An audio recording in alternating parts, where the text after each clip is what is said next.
Hello दोस्तों, welcome to crack TET. I am Tanu Shukla. हम लोग एनसीईआरटी जियोग्राफी का सीरीज चला रहे थे। क्लास 6 की एनसीईआरटी हम लोग कंप्लीट कर रहे थे। इससे सीधे क्वेश्चन सीटेट में पूछे जाते हैं। सीटेट पेपर 2 की हम लोग बातें कर रहे हैं, जिन्होंने सीटेट पेपर 2 में सोशल साइंस को सेलेक्ट किया होगा।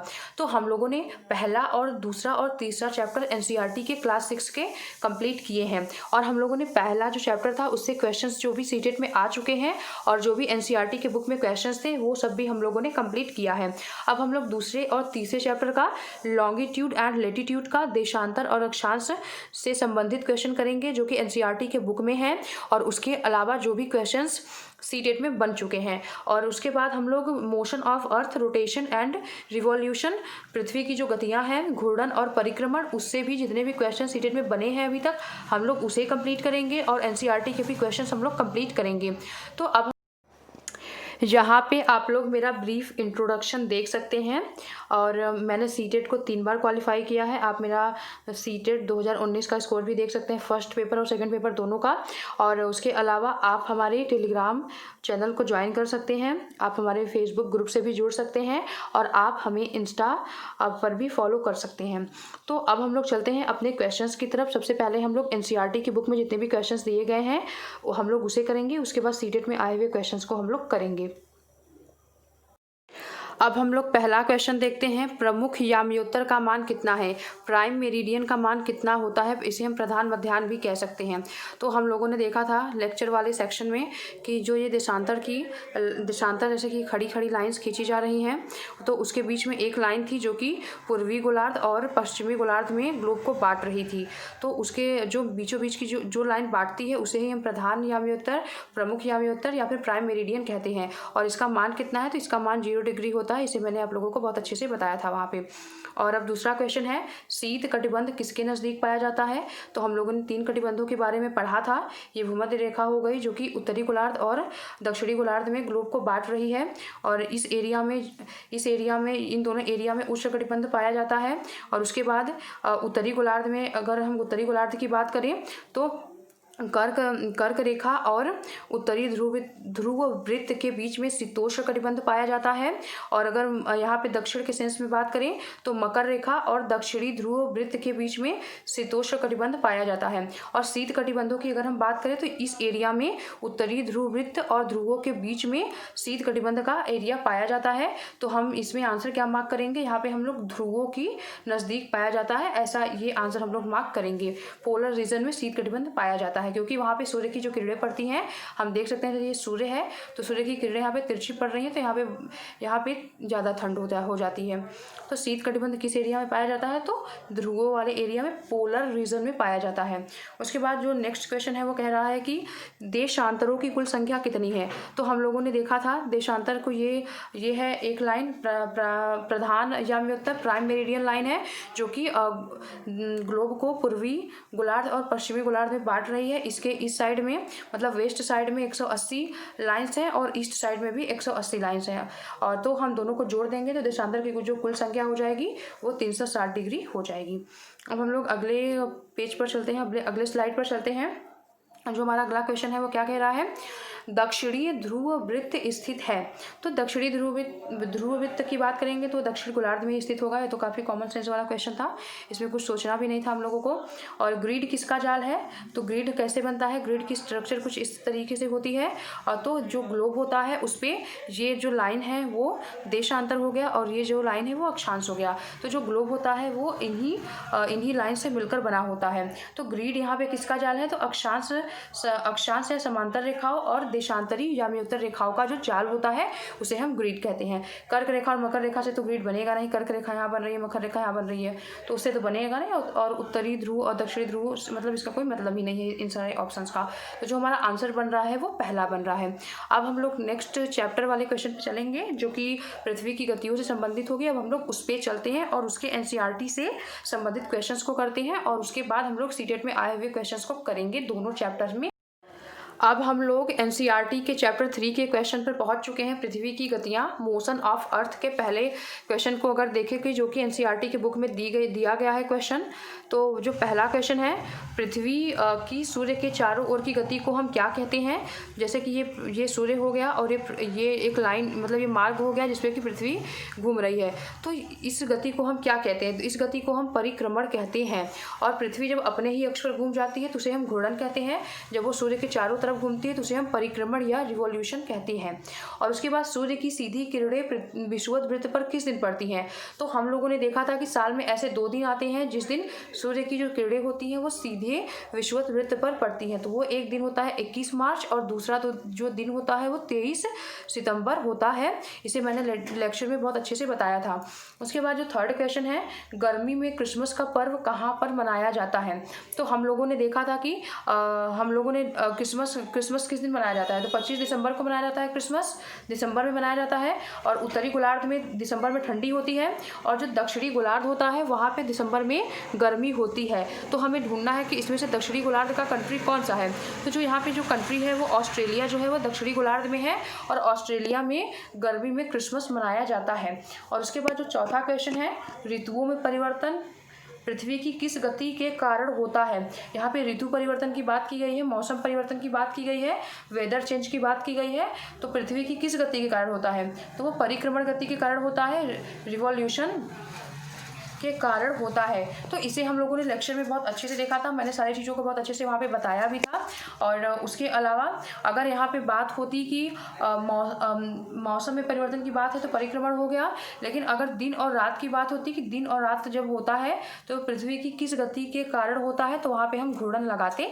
लेकिन यहाँ पे ऋतुओं में परिवर्तन की बात की गई है, तो इसलिए यहाँ पे हमारा जो आंसर होगा वो परिक्रमण होगा। तो हमारा अब एनसीईआरटी का क्वेश्चन खत्म हुआ। अब हम लोग चलते हैं कि सीटेट में जितने भी क्वेश्चंस इन दोनों चैप्टर्स से बने हुए हैं हम लोग उन क्वेश्चंस को कंप्लीट करेंगे।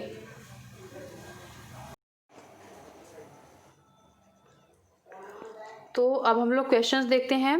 अगला क्वेश्चन है कि समय क्षेत्र पर दिए गए ABC कथनों पर विचार करें और सही उत्तर का चयन करें। तो कुछ क्षेत्रों का देशांतरीय विस्तार अधिक होता है जिसके कारण वहाँ एक से अधिक मानक समय अपनाए गए हैं। तो मैंने आप लोगों को बताया था कि देशांतर की जो लाइन होती है वो इस तरीके से बनी होती है और ये इक्वेटर की लाइन बनी होती है। तो यहाँ पे सारी जो देशांतर की लाइनें हैं वो ध्रुवों पे जाकर मिल जाती हैं और जो इक्वेटर लाइन पे बहुत ज़्यादा चौड़ी होती हैं। तो मतलब कुछ देशों का देशांतरी, मतलब यहाँ पे जो देश होंगे वहाँ उसका देशांतरी विस्तार कम होगा, यहाँ पर जो देश होंगे उसका देशांतरी विस्तार अधिक होगा। तो ये पॉइंट यही कह रहा है कि कुछ देशों का देशांतरी विस्तार अधिक होता है जिसके कारण वहाँ एक से अधिक मानव समय अपनाए जाते हैं। तो ये जो पॉइंट है वो एकदम सही है। दूसरा जो पॉइंट है कि पृथ्वी को 1-1 घंटे वाले 24 समय क्षेत्रों में बांटा गया है। तो इसे हम लोगों ने देखा था अपने लेक्चर वाले वीडियो में कि ये जो दोनों लाइन्स हैं सीधे ही एनसीईआरटी से उठाकर रखी गई है यहाँ पे, और कुछ भी बहुत अलग नहीं दिया गया है। और जो थर्ड पॉइंट अगर हम लोग देखें तो प्रत्येक समय क्षेत्र 15 डिग्री देशांतर तक के क्षेत्र को घेरता है। तो इसे हम लोगों ने अपने ये भी एक स्टैटिक पॉइंट ही है ये दोनों। तो ये हम लोगों ने अपने लेक्चर वीडियो में देखा था कि प्रत्येक समय क्षेत्र 15 डिग्री तक के देशांतर को घेरता है और पृथ्वी 1-1 घंटे वाले 24 समय क्षेत्रों में बांटी गई है। तो इसमें पूछा गया है कि A B सही है और C गलत है। तो ऐसा तो है नहीं, तीनों ही पॉइंट सही हैं। A और C सही है, B गलत है। मतलब कि यहाँ पे जो हमारा आंसर बन रहा है A B और C तीनों ही सही होंगे। तो इसी तरीके से क्वेश्चंस आते हैं कि हमें एक पॉइंट से क्वेश्चन नहीं पूछा गया यहाँ पे तीनों पॉइंट पूछा गया कि A सही है, B सही है। इस तरीके से ही क्वेश्चंस अभी सीटेट फ्रेम कर रहा है, इसीलिए काफ़ी गलतियाँ होने की संभावनाएं रहती हैं। लेकिन आप देख सकते हैं कि ये कहीं और से नहीं पूछा गया है, ये सीधे एनसीईआरटी के बुक से ही पूछ लिया गया है। तो यहाँ पर हमारा ये क्वेश्चन सही भी हो जाता है। A और B और C तीनों ही सही है। अब हम लोग तो जो हमारा ये क्वेश्चन है यहाँ पे असर्शन दिया गया है, अभिकथन A दिया गया है। सूर्य गुजरात में अरुणाचल प्रदेश से लगभग 2 घंटे बाद अस्त होता है। पहला पॉइंट ये दिया गया है। और दूसरा पॉइंट है, दूसरा मतलब कारण जो कह सकते हैं, रीज़न है इस क्वेश्चन का, अरुणाचल प्रदेश गुजरात की तुलना में उच्च अक्षांशों पर स्थित है। तो पहला, अगर हम पहले दूसरा पॉइंट देख लें तो गुजरात किधर स्थित है, गुजरात वेस्ट में स्थित है, और जो अरुणाचल प्रदेश है वो ईस्ट में स्थित है, और गुजरात कुछ इधर साइड में स्थित है, और अरुणाचल प्रदेश थोड़ा ऊपर पे स्थित है।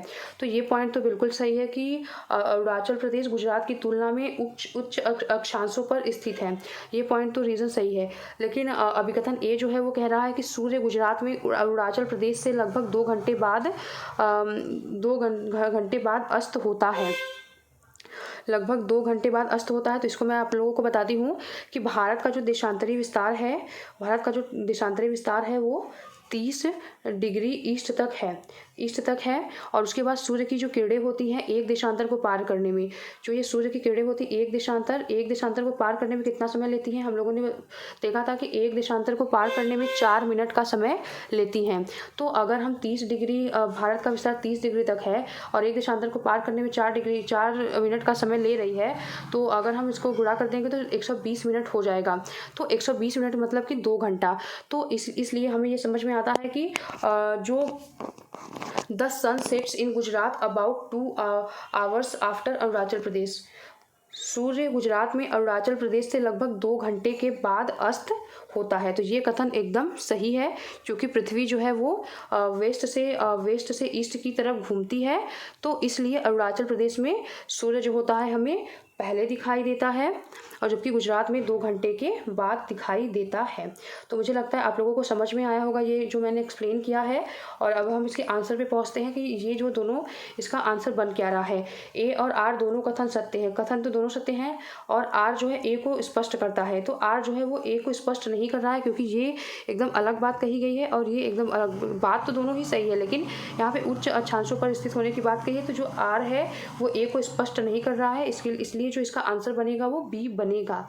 तो अब हम लोग अगले क्वेश्चन पे चलते हैं। ये जो अगला क्वेश्चन है वो भी एनसीईआरटी के बुक से ही लिया गया है। देखते हैं, इसके बारे में हम लोगों ने पढ़ा था। 21 मार्च और 23 सितंबर को पूरी पृथ्वी पर दिन और रात जो होते हैं वो बराबर होते हैं, इसका क्या कारण है।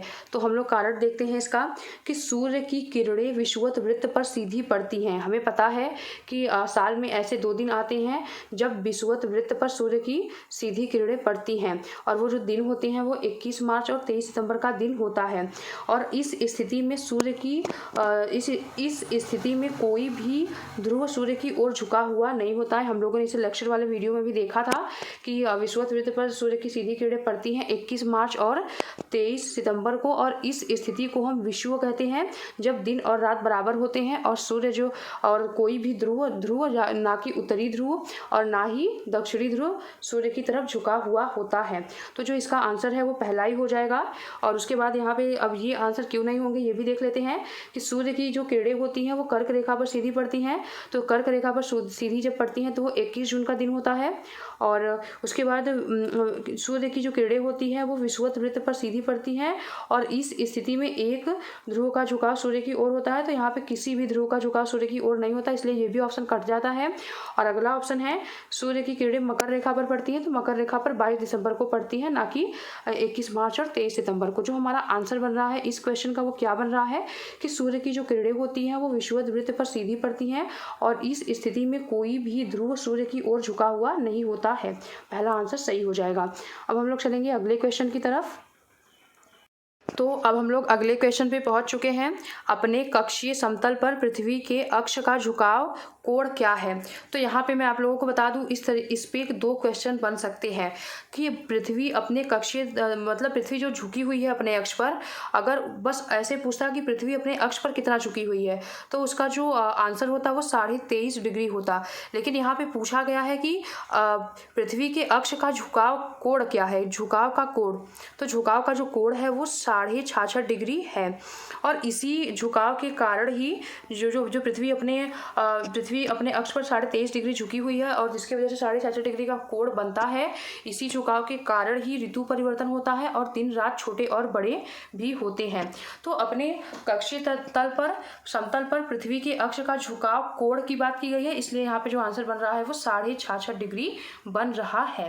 तो इसका जो आंसर होगा वो सी हो जाएगा। हम लोग अगले क्वेश्चन की तरफ चलेंगे। निम्नलिखित में से कौन सी पृथ्वी दिन की परिभाषा है? अर्थ डे को कौन डिफाइन कर रहा है? इसमें से कौन सा ऐसा ऑप्शन है? तो पहला ऑप्शन है पृथ्वी की गति जो सूर्य के चारों ओर कक्ष में होती है तो उसे हम परिक्रमण कहते हैं, उसे हम पृथ्वी दिन नहीं कहते, अर्थ डे नहीं कहते हैं। उसके बाद जो दूसरा ऑप्शन है वे दिन जिस पर पूरी पृथ्वी पर दिन और रात बराबर होते हैं, तो इस स्थिति को हम लोग विषुव कहते हैं, इक्विनॉक्स कहते हैं, और ऐसा नहीं, इसे हम पृथ्वी दिन नहीं कहते। उसके बाद देशांतर के मध्य की जो दूरियां होती हैं उसे भी हम पृथ्वी दिन नहीं कहते हैं। पृथ्वी का अपने अक्ष पर एक चक्कर पूरा करने में जो समय लगता है उसे हम अर्थ डे कहते हैं, अर्थ पीरियड भी इसे हम कहते हैं। जो पृथ्वी की घूर्णन गति होती है, रोटेशन होता है पृथ्वी का, उसी को हम पृथ्वी डे कहते हैं, अर्थ डे कहते हैं, जो मतलब पृथ्वी का अपने अक्ष पर एक चक्कर पूरा करने में लगा समय, the period of one rotation of the earth around its axis. तो जो इसका आंसर बन रहा है वो डी बन रहा है। तो मुझे लगता है बस आप लोगों को पृथ्वी डे इस एक फॉर्म में याद कर रखना है कि जो पृथ्वी की जो अर्थ की जो रोटेशन होती है और पृथ्वी जो अपने अक्ष पर घूम जाती है तो 24 घंटे या एक दिन में घूम जाती है, उसी को हम अर्थ डे कहते हैं। हमारा जो ऑप्शन है वो चौथा आंसर सही है। अब हम लोग अगले क्वेश्चन की तरफ चलते हैं। अब एक क्वेश्चन है, the movement of the earth around the sun is known as. पृथ्वी द्वारा सूर्य के चारों ओर घूमने को क्या कहा जाता है? तो ये सूर्य हो गया और ये जो दीर्घ वृत्ताकार मार्ग हो गया और इसी पर पृथ्वी घूमती है सूर्य के चारों तरफ। तो इस गति को हम क्या कहते हैं? तो इस गति को हम परिक्रमण कहते हैं, रिवॉल्यूशन कहते हैं। इसे हम लोगों ने वीडियो में बहुत अच्छे से देखा था और एनिमेशन वीडियोस भी मैंने दिए थे कि कैसे पृथ्वी घूम रही है सूर्य के चारों तरफ, वो भी हम लोगों ने देखा था। घूर्णन का मतलब है, रोटेशन का मतलब है जब पृथ्वी अपने ही अक्ष पर घूमती है और कक्षीय समतल पे तो घूमती नहीं है। और प्रदीप्त वृत्त क्या होता है? तो जब वो इससे भी क्वेश्चंस आगे आए हैं तो मैं आप लोगों को वहाँ पे बताती हूँ कि प्रदीप्त वृत्त क्या होता है, सर्कल ऑफ इल्यूमिनेशन क्या होता है। तो अब हम लोग आगे बढ़ते हैं अगले क्वेश्चन पर। जो हमारा अगला क्वेश्चन है वो कह रहा है कि the standard meridian of India is. Bharat की मानक देशांतर क्या है? तो इसे हमें बहुत अच्छे से याद करके रखना है कि जो भारत की मानक देशांतर है वो क्या है। तो 82 डिग्री 30 मिनट ईस्ट लॉन्गिट्यूड, जो हमारा आंसर होगा वो पहला होगा। और यहाँ पे 83 दे दिया तो ये तो गलत हो गया, और यहाँ पे भी 82 ही दिया है, 82.5 डिग्री हम कह सकते हैं, या फिर 82 डिग्री 30 मिनट कह सकते हैं। अगर ये क्वेश्चन ऐसे लिख कर आ जाए कि ऐसे डिग्री में अगर आएगा तो 82.5 डिग्री करके आएगा, लेकिन अगर 82 डिग्री आएगा और उसके बाद मिनट है तो वो 30 मिनट ही आएगा। 82 पॉइंट अगर 3 डिग्री दे दिया तो वो क्वेश्चन गलत हो जाएगा। तो हमें बस याद रखना है कि 82 डिग्री 30 मिनट या फिर 82.5 डिग्री ईस्ट लॉन्गिट्यूड पूर्वी देशांतर पर स्थित है भारत का मानक समय। जो है भारत का जो इंडियन स्टैंडर्ड टाइम है वो 82 डिग्री 30 मिनट पूर्व देशांतर पर स्थित है। जो आंसर हमारा बन रहा है वो पहला बन रहा है। अब हम लोग अगले क्वेश्चन पर चलते हैं। अब जो अगला क्वेश्चन है वो कह रहा है कि विषुव के दिन सूर्य की सीधी किरणें पड़ती हैं on equinox, direct rays of the sun fall on. तो विषुव जो होता है वो कब होता है? तो हम लोगों ने देखा था 21 मार्च को होता है और 23 सितंबर को विषुव होता है। वो क्यों होता है? जब सूर्य की जो किरणें होती है वो सीधे विषुवत रेखा पर पड़ती हैं तो वहाँ पर दिन और रात बराबर हो जाते हैं। तो ऐसी स्थिति को हम क्या कहते हैं? विषुव कहते हैं। 12 घंटे की दिन होती है और 12 घंटे की ही रात होती है। तो यहाँ पे क्वेश्चन में पूछा है कि विषुव के दिन सूर्य की जो किरणें होती है वो कहाँ पर पड़ती हैं सीधे? तो विषुवत रेखा पर पड़ती है। जब विषुवत रेखा पृथ्वी के बीचों बीच में होती है, ग्लोब के बीचों बीच में होती है, जब इस पर पड़ेगी सूर्य की किरणें तभी जो है वो दिन और रात को बराबर भागों में विभाजित, मतलब कि दिन और रात बराबर होते हैं। विषुव के दिन 21 मार्च हो गया और 23 सितंबर का जो दिन होता है उसे हम विषुव कहते हैं। और विषुव या फिर इक्विनॉक्स जो होता है वहाँ पे दिन और रात की जो अवधि होती है वो बराबर होती है। और विषुव के दिन सूर्य की जो किरणें होती है वो सीधे विषुवत वृत्त पर इक्वेटर लाइन पर पड़ती हैं। तो जो इसका आंसर हो रहा है वो बी बन रहा है। तो क्वेश्चन पूछ रहा है कि जैसे जैसे हम पूर्वी गोलार्ध से पश्चिमी गोलार्ध की ओर जाते हैं देशांतर रेखाओं का जो आकार होता है वो कैसा होता है। तो हम लोगों ने देखा था कि ये पूर्वी गोलार्ध हो गया और ये पश्चिमी गोलार्ध हो गया। जैसे हम पूर्वी गोलार्ध से पश्चिमी गोलार्ध की ओर जाएंगे देशांतर रेखाओं का आकार कैसा होगा। तो हम लोगों ने एक पॉइंट देशांतर लाइन के बारे में, लॉन्गिट्यूड लाइन के बारे में पढ़ा था कि सभी देशांतर रेखाएं जो होती हैं वो समान होती हैं। तो इसलिए हम इधर से इधर जाए या इधर से इधर जाए, देशांतर जो रेखाएं हैं उसकी जो उसकी रेखाओं का जो आकार है वो समान ही रहेगा, कांस्टेंट रहेगा। तो जो इसका आंसर है वो सी बनेगा, क्योंकि हमें पता है कि देशांतर रेखाओं की जो साइज होती है वो हर जगह समान होती है। तो जो इसका आंसर होगा वो सी होगा। अब हम लोग अगले क्वेश्चन पे चलेंगे। अब जो क्वेश्चन है हम लोग उसे देखते हैं। The circle of illumination is the प्रदीप्ति वृत्त क्या है। तो पहला ऑप्शन है विषुव पर पृथ्वी की स्थिति जब दिन और रात बराबर होते हैं, तो उसे हम विषुव कहते हैं, ये नहीं कहते हैं, प्रदीप्ति वृत्त नहीं कहते। उसके बाद एक विशेष मध्याह्न रेखा पर दोपहर 12 बजे सूर्य की स्थिति, इसे भी हम नहीं कहते। उसके बाद वृत्त जो ग्लोब को दो भागों में विभाजित करती है तो उसे हम विषुवत वृत्त कहते हैं, प्रदीप्त वृत्त नहीं कहते। अगला है वृत्त जो ग्लोब पर दिन को रात से विभाजित करता है, तो इसे हम लोगों ने लेक्चर में भी देखा था, यहाँ पर भी हम लोग देख रहे हैं। एक बार मैं इस कॉन्सेप्ट को फिर से बता देती हूँ। जैसे कि हम मानते हैं कि ये पृथ्वी है और यहाँ पे ये सूर्य है, तो सूर्य की जो किरणें हैं वो इतने एरिया में पड़ रही हैं पृथ्वी की, और इस एरिया में नहीं पड़ रही हैं। तो यहाँ पे जो हो गया वो रात हो गया और यहाँ पे हो गया वो दिन हो गया, ठीक है। और इसके बीच में एक लाइन बनेगी, उसी को हम प्रदीप्ति वृत्त कहते हैं। मुझे लगता है आप लोगों को समझ में भी आया होगा, और जिसे याद होगा वो तो पहले कर भी चुका होगा इस क्वेश्चन को। तो अब हम लोग आगे बढ़ते हैं, नेक्स्ट क्वेश्चन पे चलते हैं।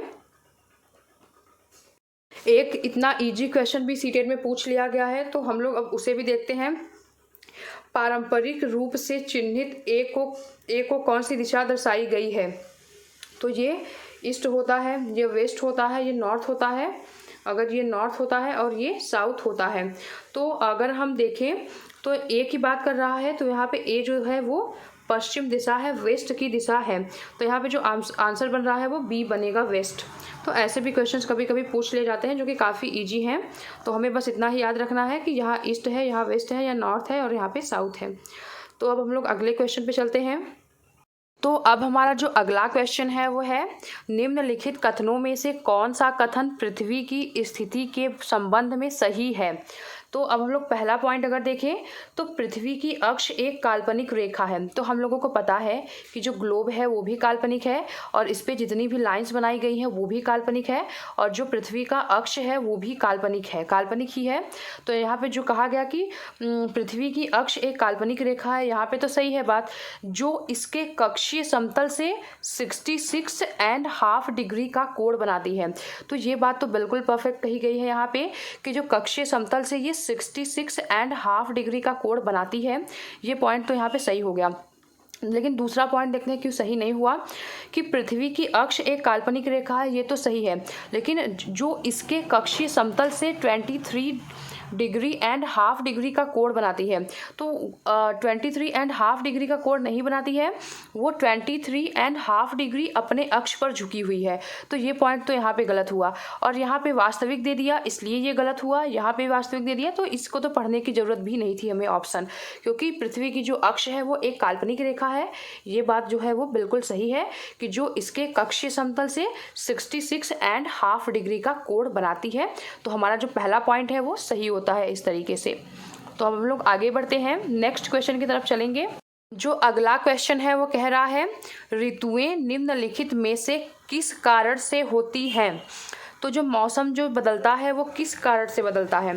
तो पहला ऑप्शन है, पृथ्वी का अपने कक्षीय सतह से 66.5 डिग्री का कोण बनाता है, तो ये ऋतु बदलने का कारण नहीं है। दूसरा ऑप्शन है, मकर रेखा पर सूर्य की सीधी किरणें 23.5 डिग्री दक्षिण पर पड़ती है, तो ये भी ऋतु बदलने का कारण नहीं है।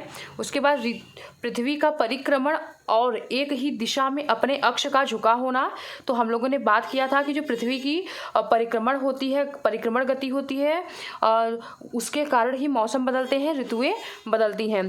तो revolution of the earth and inclination of its axis in the same direction. मैंने आप लोगों को ये पॉइंट नोट भी करवाया है कि पृथ्वी सूर्य के चारों तरफ जब वो घूमती है तो एक ही अक्ष पर एक ही तरफ झुकी हुई होती है, जहाँ पे मैंने वहाँ पे दिखाया भी है अपने लेक्चर वाले में। और उसके बाद जो फोर्थ पॉइंट है कि पृथ्वी के अपने अक्ष पर इर्द गिर्द घूर्णन के कारण आभा मंडल बनता है। तो ये ऑप्शन तब सही होता जब दिन और रात बदलने की बात होती, लेकिन यहाँ ऋतु की बात हो रही है, इसलिए यहाँ पे जो थर्ड ऑप्शन है वो सही है कि पृथ्वी का परिक्रमण और एक ही दिशा में उसके अक्ष का झुका होना जो है ऋतु बदलने का कारण होता है। तो अब हम लोग एक लास्ट क्वेश्चन पे चलते हैं आज के। हमारा जो अगला क्वेश्चन है स्टेटमेंट 1 को अगर देखें उसमें हम, तो जब लंदन में दोपहर के 2 बजे हैं तो भारत में 7:30 का समय होता है, और उसका कारण क्या दिया गया है। पहले तो हम ये जान लें कि लंदन से जो हमारे भारत का समय है 5 घंटे 30 मिनट आगे है, इसीलिए जब लंदन में 2 बजते हैं तो भारत में 7:30 का समय होता है। और जो दूसरा पॉइंट है कि भारत ग्रीनविच के पूर्व में 82 डिग्री 30 मिनट पूर्व में स्थित है, तो ये भी एकदम सही पॉइंट है कि इंडियन स्टैंडर्ड टाइम जो है वो 82 डिग्री 30 मिनट पूर्व में है। तो ये दोनों ही पॉइंट सही है। और ये जो आर है वो एक ही सही व्याख्या भी कर रहा है। तो हमारा जो इंडिया है वो ईस्ट में स्थित है, ठीक है, और ये जो प्राइम मेरिडियन लाइन के ईस्ट में स्थित है, इसीलिए जो भारत का समय है वो 5 घंटा 30 मिनट लंदन के समय से आगे है। तो जो ये सेकेंड पॉइंट है कि भारत ग्रीनविच के पूर्व में स्थित है तो सही है, और 82 डिग्री 30 मिनट पूर्व में स्थित है। तो ये जो पॉइंट है वो एक ही सही व्याख्या कर रहा है। तो जो हमारा आंसर है वो ए सही है, आर गलत है ये तो नहीं होगा, ए गलत है आर सही है ये भी नहीं होगा। दोनों स्टेटमेंट हमारे यहाँ पे सही है, ए और आर दोनों ही सही है, और आर सही व्याख्या है ए की। तो ये जो हमारा आंसर बनेगा वो सी बनेगा।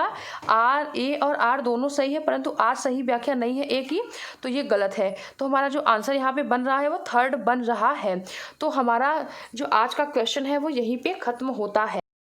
अगर आप लोगों को मेरे इस चैनल के कंटेंट पसंद आ रहे हों और आप लोगों को लगता है कि आप लोगों को हमारे इस चैनल से सीटेट के लिए और अदर स्टेट टेट एग्जामिनेशंस के लिए यूज़फुल कंटेंट मिल सकते हैं, तो आप मेरे चैनल को सब्सक्राइब करें, हमारे क्रैक टेट चैनल को सब्सक्राइब करें, हमारे वीडियोज़ को लाइक करें, शेयर करें और बेल आइकन को भी प्रेस करें। Thanks for watching.